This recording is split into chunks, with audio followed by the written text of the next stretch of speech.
एक बड़ी खबर है और यह खबर है मिडिल ईस्ट से। इसका प्रभाव बहुत ज़्यादा पड़ेगा भारत के ऊपर, इसलिए हम यह खबर कर रहे हैं। तुर्की एक ऐसा देश है जो अरब में भी है और यूरोप में भी है। एक तरफ मेडिटेरियन सी है, एक तरफ ब्लैक सी है। बहुत ही वर्ल्ड का जो बहुत ही प्रोमिनेंट रास्ते हैं वो तुर्की के आसपास से गुजरते हैं। तुर्की नेटो का सदस्य है। अब तुर्की ने एक तरह से ब्रिक्स में शामिल होने के लिए अप्लाई कर दिया। ब्रिक्स जो संगठन है वो चीन की अगुवाई वाला संगठन माना जाता है और नेटो यूरोपियन देशों का संगठन है। नेटो में 32 मुल्क अब तक शामिल हो चुके हैं टोटल।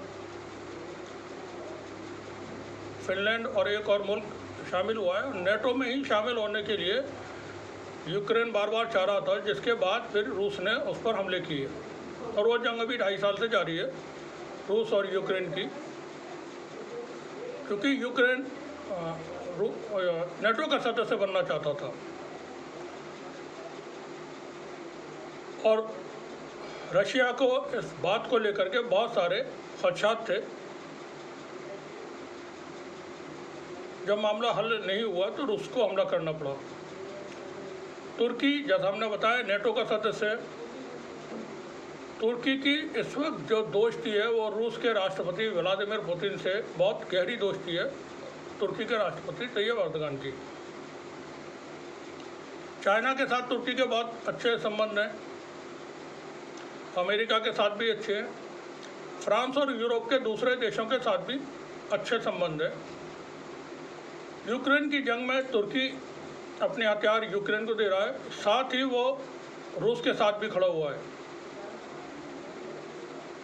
यूक्रेन की जंग शुरू होने के कुछ दिनों के बाद ही एक डील हुई थी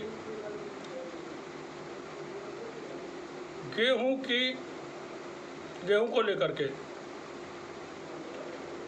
जो गेहूं के लदे भरे हुए कंटेनर्स ब्लैक सी से गुजरते हैं, रूस ने वो रास्ता ब्लॉक कर दिया था। बाद में तुर्की के दखल से या तुर्की की कोशिश से रूस और यूक्रेन के दरमियान एक सुलह हो गई थी, एग्रीमेंट हो गया था।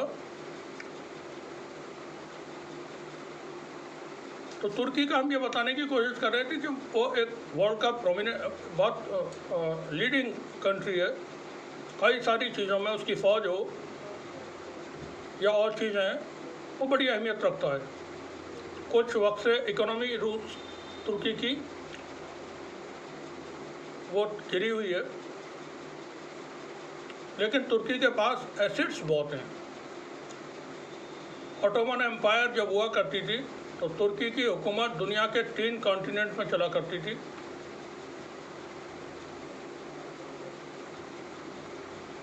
अमेरिका से 100 साल तक टैक्स वसूलने वाला मुल्क है तुर्की। कोई भी शिप जो मेडिटेरियन सी से गुजरता है वो तुर्की को टैक्स दिया करते थे।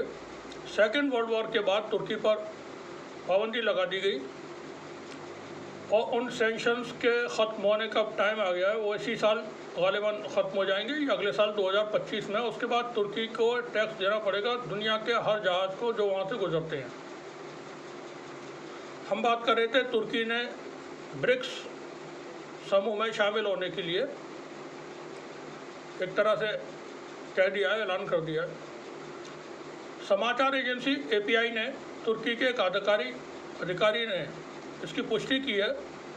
तुर्की ने इस बारे में पूरी तरह औपचारिक ऐलान नहीं किया है, मगर रूसी राष्ट्रपति व्लादिमीर पुतिन के प्रवक्ता दिमित्री पेस्कोव ने भी 2 सितंबर को कहा था तुर्की ने ब्रिक्स में शामिल होने की इच्छा जाहिर की है। जैसा हमने बताया था, तुर्की नेटो का सदस्य देश है। नेटो यानी North Atlantic Treaty Organization. NATO दूसरे विश्व युद्ध के बाद 1949 में बना था। इसे बनाने वाले अमेरिका, कनाडा और पश्चिमी देश थे। इससे इन्होंने सोवियत यूनियन से रक्षा के लिए बनाया था कि सोवियत यूएसएसआर जो है उसका एक्सपेंशन या उसको लेकर के इनके अंदर जो डर था, तो ये सब 28-30 मुल्क उस वक्त इकट्ठा हो गए थे कि रूस की तरफ से, यूएसएसआर की तरफ से जो खतरे हैं उनसे हम सब मिल करके मुकाबला करेंगे। आगे चल के इन मुल्कों ने बड़ी तबाही की है इस नेटो संगठन ने। 1949 के बाद की जो दुनिया थी वो मल्टीपोलर थी, दो ध्रुव में बटी हुई थी। एक तरफ रशिया का बोलबाला था, दूसरी तरफ अमेरिका का था। तुर्की पहला ऐसा नेटो देश है जो ब्रिक्स में शामिल होना चाहता है। बड़ी खबर है, ये बहुत बड़ी खबर है। नेटो का एक सदस्य देश ब्रिक्स में शामिल होना चाहता है। ब्रिक्स विकासशील अर्थव्यवस्थाओं का एक गुट है। ब्रिक्स में ब्राज़ील, रूस, भारत, चीन और साउथ अफ्रीका शामिल है। इसे हमने जैसा बताया चीन के नेतृत्व वाला गुट माना जाता है। बहुत सारे मुल्क इसको पश्चिम के लिए चुनौती देने वाले गुट के रूप में देखते हैं। अब जब तुर्की की तरफ से इस तरह की खबरें आ रही हैं कि वो ब्रिक्स में शामिल होना चाहता है, तो इसका भारत पे क्या असर पड़ेगा, हम थोड़ा सा इस पर बात कर लेते हैं। नेटो पश्चिम के देशों का संगठन है। चीन और रूस इस गुट को अपने विरोधी के रूप में देखते हैं। ब्रिक्स के विस्तार में भारत का असर इस गुट में कैसा रहेगा?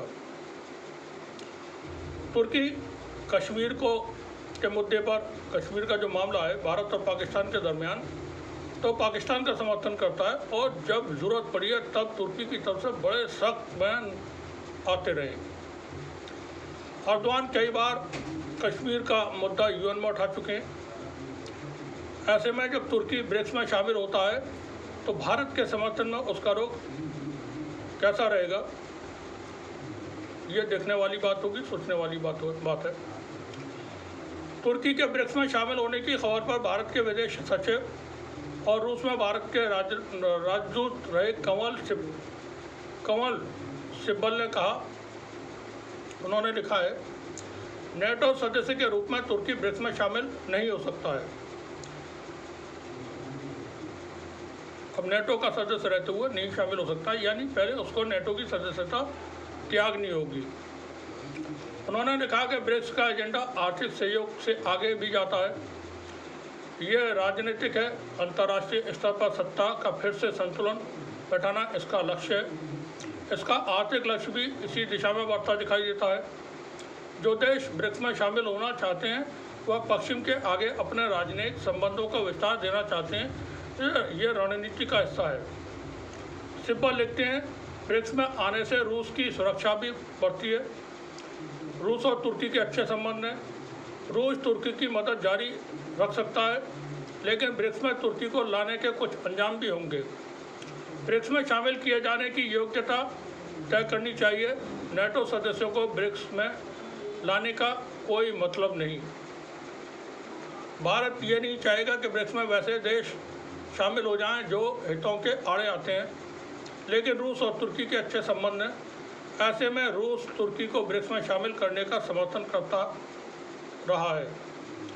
पिछले साल अगस्त में ब्रिक्स के विस्तार की बात हो रही थी तो भारत के जाने माने सामरिक विशेषज्ञ ब्रह्म चेलानी ने लिखा था, ऐसा लगता है कि नए सदस्यों को शामिल करने के मामले में चीन की छाप है, जो रूस के समर्थन में ब्रिक्स को आक्रामक तरीके से विस्तार दे रहा है। जिस तरह चीन ने एसओसी में भारत को सिर्फ पाकिस्तान के साथ ही आने दिया, उसी तरह अब ब्रिक्स में प्रतिद्वंदियों की जोड़ी में भारत और चीन के साथ के अलावा 3 नए भू राजनीतिक प्रतिद्वंदी होंगे, ईरान और सऊदी अरब, मिस्र और इथियोपिया, ब्राज़ील और अर्जेंटीना।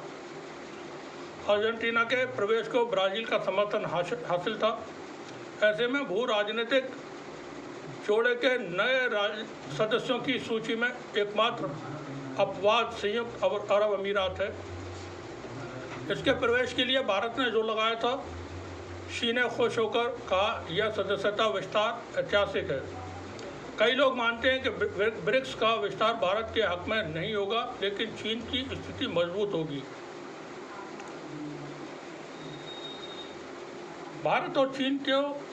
भारत और तुर्की, देखिए ऐतिहासिक महत्व समझे तुर्की का।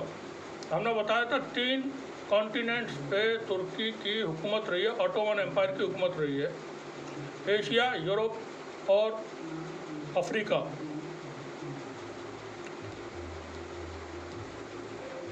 यूरोप के 22 मुल्क ऑटोमन एम्पायर के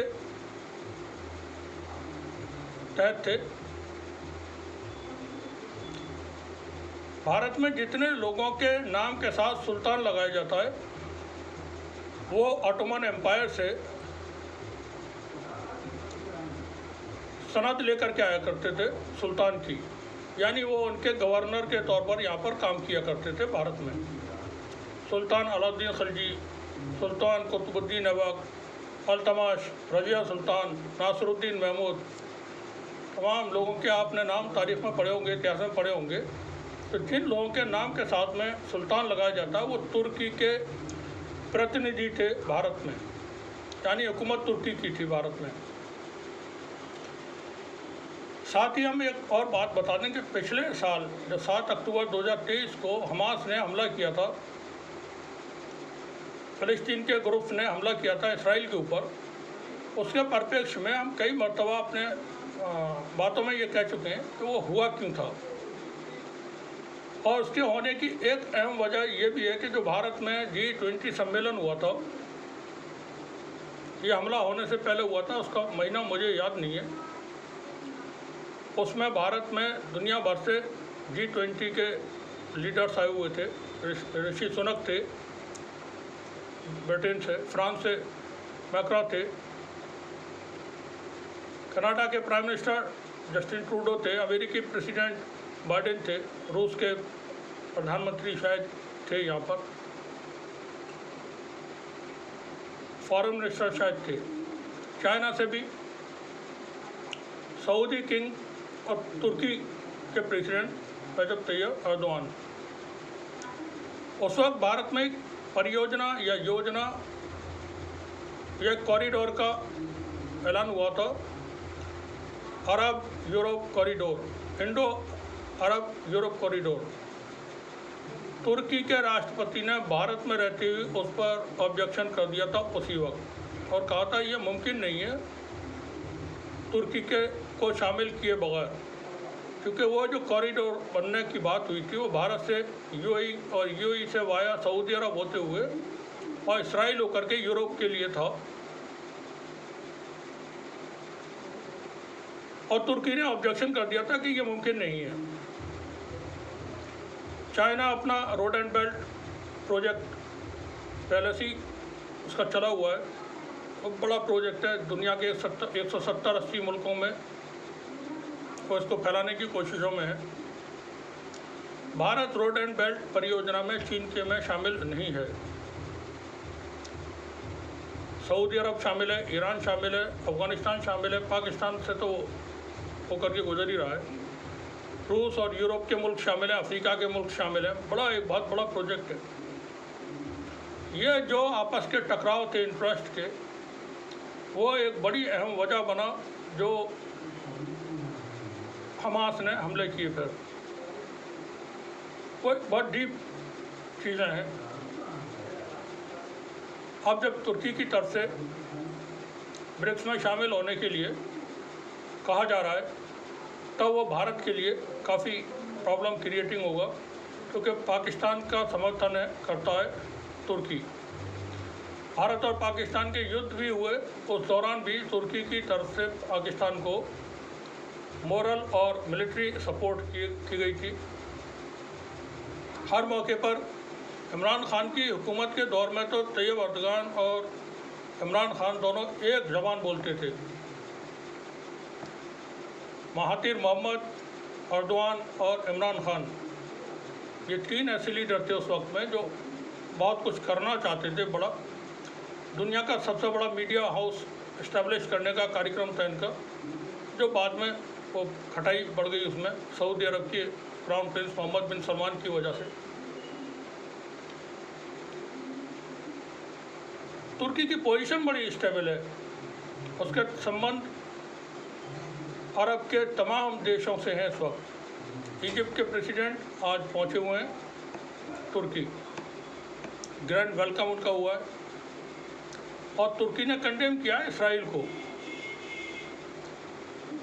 इसराइल की तरफ से ये बयान दिया गया है कि इजिप्ट और जॉर्डन रफा और वेस्ट बैंक में हथियार भेज रहे हैं, तो उसको तुर्की के राष्ट्रपति ने कंडेम किया, तुर्की ने कंडेम किया है कि बेबुनियाद इस तरह की बकवास या आरोप इसराइल की हुकूमत लगा रही है। हमास का समर्थक है तुर्की। इस्माइल हनिया तुर्की जाते आते थे। तुर्की फुली सपोर्ट करता है हमास को और वो कहता है ये टेररिस्ट ऑर्गेनाइजेशन नहीं है, ये ऑफिशियल प्रेसिडेंट तैयब एर्दोगान का स्टेटमेंट है। अब भारत इसराइल की बहुत गहरी दोस्ती है। नेतन्याहू और भारत के प्रधानमंत्री मोदी की बहुत गहरी आपस में संबंध है। भारत संयुक्त राष्ट्र में फ़लस्तीन कॉज को सपोर्ट करता है, लेकिन हथियार बेचता है वो इसराइल को, जो गाज़ा में वेस्ट बैंक में इस्तेमाल हो रहे हैं।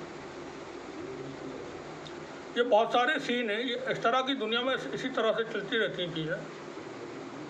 अज़रबैजान आर्मेनिया का जंग की बात है, जैसे हम कर लेते हैं थोड़ा सा, तो वहाँ पर अज़रबैजान को सपोर्ट कर रहे थे तुर्की और इसराइल। आर्मेनिया के साथ खड़ा हुआ था ईरान और पूरा यूरोप और अमेरिका। रशिया का आर्मी बेस है, मिलिट्री बेस है आर्मेनिया के अंदर, मिलिट्री टाइज हैं आर्मेनिया से, लेकिन तुर्की वहाँ रशिया के ख़िलाफ़ था और आर्मेनिया के ख़िलाफ़ तुर्की ने बहुत भयानक जंग लड़ी।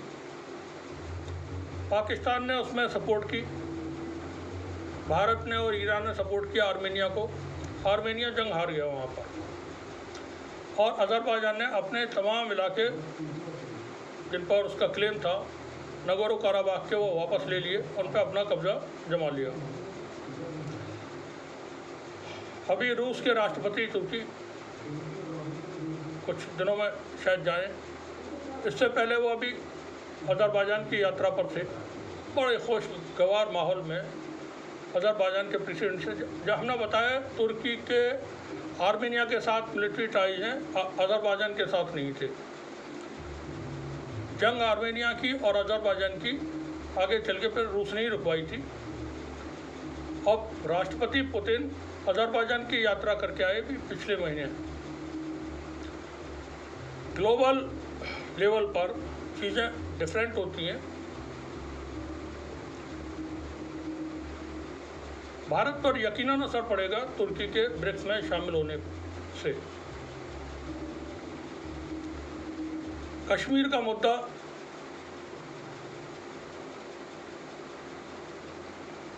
वो भारत को प्रॉब्लम करेगा। अब देखते हैं क्या होता है। शुक्रिया आप सभी का।